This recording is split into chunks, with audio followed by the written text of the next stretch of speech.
All right, here now is the former Arkansas Governor Mike Huckabee, also a Fox contributor, and the governor is here in studio with us in New York. Good to see you. Great to be here, Connell. Thanks. Do you think there's pressure, and I know a lot has been said about the pressure on the Chinese to make a trade deal, their economy, as you know, has been slowing down, but do you think there's also pressure to, I guess the point the Fed chairman was trying to make there, on President Trump to cut a deal so this doesn't drag on too long?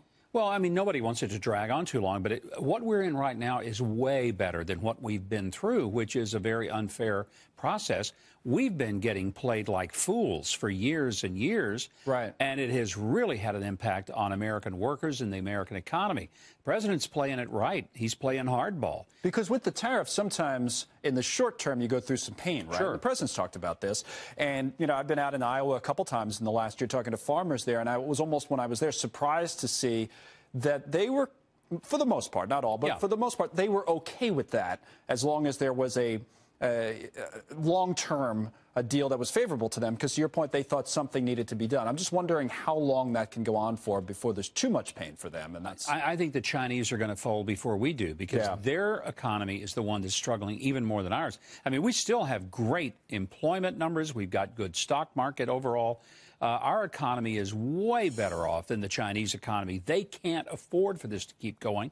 And deep down, they have to know the gig is up. They can't keep doing what they've been doing. They have had a succession of U.S. presidents and trade representatives that have looked the other way because of globalism and because they just thought, well, it's okay because a lot of American businesses want them to be okay with it. Right. President Trump has come with a very different perspective, and thank God he has, because it's turning around not just the U.S. and China situation, but the entire global situation to make it a real market economy. Yeah, we'll see if they get a deal before the next deadline. Now, when you're here in studio, Governor, we like to get the most for our money, as many political topics as possible. And I want to get your take on this. And you take a look at the former Starbucks CEO, Howard Schultz, getting a lot of attention this week and facing some backlash, to put it mildly, from Democrats over potentially running for president as an independent. Should they, though, be as worried as they apparently are? Schultz spoke to Fox News and Dana Perino earlier today and said this.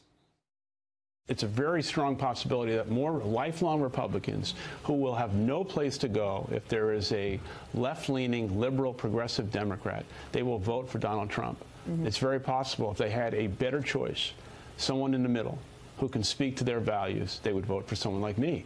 Okay, so you know conventional wisdom has been, and sometimes it's wrong, but conventional wisdom has been he will take votes away from Democrats. That's why they are. They're beside themselves, some of them. But he makes that argument that he could take some Trump voters. Good luck. He's not going to. That's just simply not going to happen, because he's left of center. Everybody knows he is. He might get some in the John Kasich wing of the party. Well, I was going to say, that never Trump type of crowd. That's right. But all of those people couldn't fill this studio. I mean, we're not talking about a lot of Republicans, because Republicans generally, even some that weren't for Trump during the election and have had misgivings about him and may not even like him personally, they cannot ignore the fact that on judicial appointments, on the economy, on trade, he has behaved far more the conservative Republican than any of the conservative Republicans we've ever had. Well, I thought it was funny when Dana asked Howard Schultz about the economy. I thought he might give President Trump some credit for the strong. No, he didn't. I thought he would give him some credit for the strong economy and then maybe attack him, you know, as he did on moral issues or whatever the case may be on personal grounds. But he didn't. He said that, you know, the corporate tax cut was a mistake, and he said the president shouldn't be using the stock market as a proxy for the economy. What did you think of that strategy? Well, I thought if he's going after Republican votes, I mean, what kind of bait is he using for the fish here? I mean, he's throwing out concrete and hoping that the fish bite it. They're not that dumb. So the one thing Republicans would like would be somebody who believes in tax cuts and deregulation, something the president has delivered on. And here he is trashing the president for doing the very things that Republicans typically like and have been successful. Look, let me be very clear. Howard Schultz is a very talented guy, smart guy. I have a great deal of respect for him, especially his business savvy. The political mistake that he's making is this.